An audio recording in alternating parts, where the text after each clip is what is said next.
कागज की कश्तियां बहुत बना ली, चलो अब एक बड़ा जहाज बनाते हैं। चिड़ियों की तरह डर कर नहीं जीना है, चलो आज खुद को बाज बनाते हैं। नमस्कार दोस्तों, एक बार फिर से आप सबका स्वागत है मेरे चैनल पर। आज मैं आपसे बात करने वाला हूँ पक्षी राज बाज के ऊपर, जिसे ईगल भी कहा जाता है। दोस्तों, बाज को पक्षियों का बादशाह यूं ही नहीं कहा जाता। उसके जीवन से हम इतना कुछ सीख सकते हैं और सीख कर उसको यदि हम अपने जीवन में ढाल लें तो हम इतना कुछ कर सकते हैं कि जिसे शब्दों में बयान नहीं किया जा सकता। आइए जानते हैं आज हम बाज की कुछ विशेषताओं के बारे में जो बाज को पक्षियों का बादशाह बनाती है। बाज की सबसे बड़ी विशेषता यह है कि वो पक्षियों में सबसे ज्यादा ऊंचाई पर उड़ता है और वो कभी भी छोटे पक्षियों के साथ नहीं उड़ता। और इतनी ऊंचाई पे उड़ने के बावजूद भी उसकी नजर इतनी तेज होती है कि वो जमीन पर चलने वाले अपने शिकार सांप को भी देख सकता है और उसका फोकस हमेशा अपने शिकार पर रहता है। बाज की सबसे बड़ी एक और विशेषता यह है कि वो कभी भी किसी मरे हुए प्राणी का मांस नहीं खाता, वो हमेशा जीवित प्राणी का ही शिकार करता है।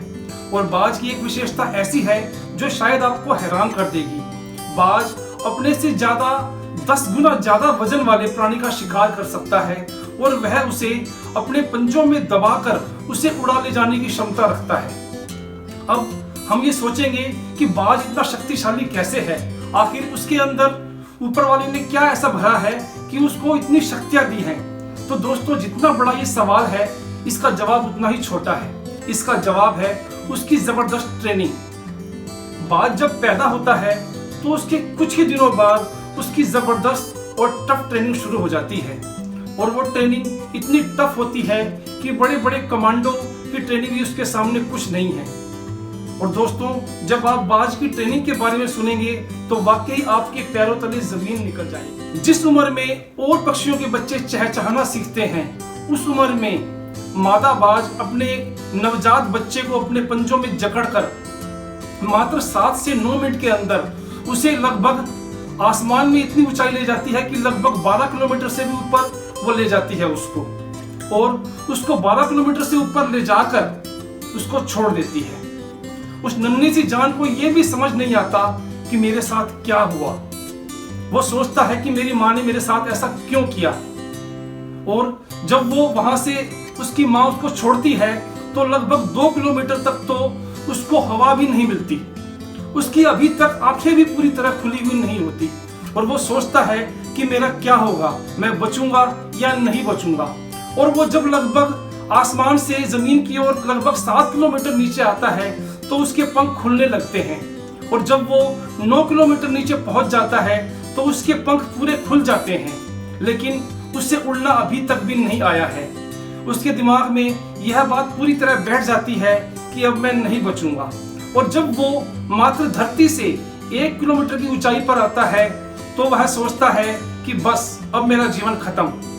पर वहीं क्या होता है कि वो महसूस करता है कि बहुत जबरदस्त, बहुत मजबूत गिरफ्त वाले पंजे ने उसको अपनी गिरफ्त में लेकर अपने पंखों में छुपा लिया है। जी हाँ दोस्तों, वो गिरफ्त का पंजा होता है उसकी माँ का, जो उसको गिरने नहीं देती और अपने पंजों में दबाकर अपने पंखों में छुपा लेती है।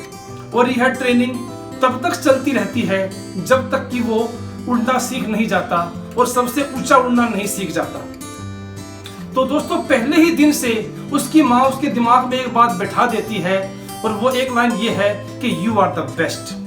और वो भी समझ जाता है कि हाँ, वाकई आई एम द बेस्ट। तो दोस्तों, ये तो थी बाज की ट्रेनिंग की बात कि उसको अपने पैदा होने के कुछ ही दिनों बाद यह समझ में आ जाता है कि मैं इन पक्षियों का राजा हूँ, मैं इन सब में सर्वश्रेष्ठ हूँ और मैं ही इनका बादशाह हूँ। अब बात करते हैं बाज के जीवन के ऊपर।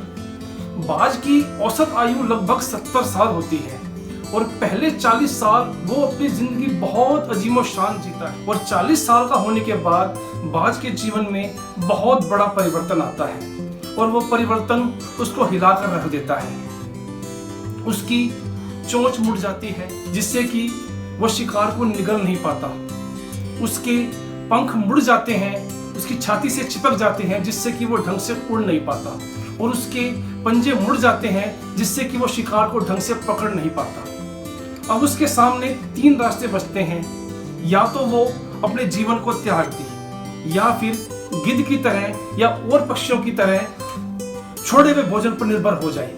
पर जैसा कि मैंने आपको पहले बताया कि बाज की बहुत बड़ी विशेषता है कि वो हमेशा जीवित प्राणी का शिकार करता है और वो मरे हुए प्राणी का मांस नहीं खाता। फिर उसके सामने बचता है एक तीसरा रास्ता जो बहुत ही दुख भरा, बहुत कठिनाइयों भरा और बहुत टफ होता है, लेकिन वो उसी रास्ते को चुनता है। वो चला जाता है आसमान में बहुत ऊपर एक पहाड़ पर एकांत में और वहां जाके बनाता है अपना घोंसला और वहां रहता है। सबसे पहले वो अपनी चोंच को चट्टान पर मार मार कर तोड़ देता है। दोस्तों, बहुत हैरानी वाली बात यह है कि चोंच बाज का सबसे बड़ा हथियार होती है, फिर भी वो अपनी चोंच को चट्टान पर मार मार कर तोड़ देता है और इंतजार करता है नई चोंच के उगकर आने का। उसके बाद वो अपने पंजों को चट्टान के पत्थरों पर रगड़ रगड़ के तोड़ देता है और फिर वो इंतजार करता है नए पंजे उगाने का। और जब उसके पंजे नए उगकर आ जाते हैं, सबसे लास्ट में वो एक एक करके अपने सभी पंखों को अपने शरीर से अलग कर देता है और फिर वो इंतजार करता है नए पंख उगाने का और फिर उसके पंख भी नए उग करके आते हैं। तो दोस्तों, इस सारी प्रक्रिया में कोई 2-4 दिन नहीं लगते। इस सारी प्रक्रिया में लगता है लगभग टाइम 5 से 6 महीने का। और वो 5 से 6 महीने जो बाज के बीतते हैं वह खुद जानता है कि वो 5-6 महीने उसने कैसे बिताए हैं। लेकिन फिर से वो 5-6 महीने की पूरी प्रक्रिया करने के बाद वो अपनी बची हुई 30 साल की जिंदगी उसी आन बान शान से जीता है। तो दोस्तों, जैसे मैंने आपको बताया कि बाज के जीवन से हम इतना कुछ सीख सकते हैं, इतना कुछ सीख सकते हैं कि जिसे शब्दों में बयान नहीं किया जा सकता। और एक हम हैं कि 45 साल 50 साल का होने के बाद सोचते हैं कि बस अब हमने बहुत कर लिया, अब हमें रेस्ट करना चाहिए। और छोड़ो ऐसी आदतों को, छोड़ो ऐसी सोच को। आप बूढ़े नहीं हुए हो, आपको कुछ नहीं हुआ है, आपको जंग भी नहीं लगा है, जंग लगा है आपकी सिर्फ सोच को।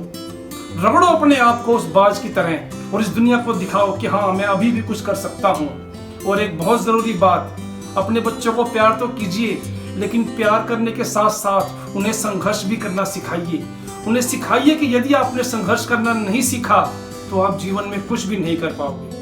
तो दोस्तों, आप सबको आज की मेरी वीडियो कैसी लगी प्लीज़ कमेंट बॉक्स में ज़रूर बताएं और सभी लोग ज़्यादा से ज़्यादा मेरी इस वीडियो को लाइक और शेयर करें। और जिन दोस्तों ने अब तक मेरे चैनल को सब्सक्राइब नहीं किया है वो प्लीज़ मेरे चैनल को सब्सक्राइब भी करें और सभी लोग मेरे चैनल का बेल आइकन भी ऑन करें, जिससे कि मेरी सभी नई वीडियो आप तक सबसे पहले पहुंचे।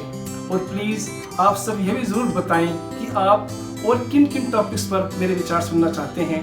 नमस्कार, जय हिंद, धन्यवाद।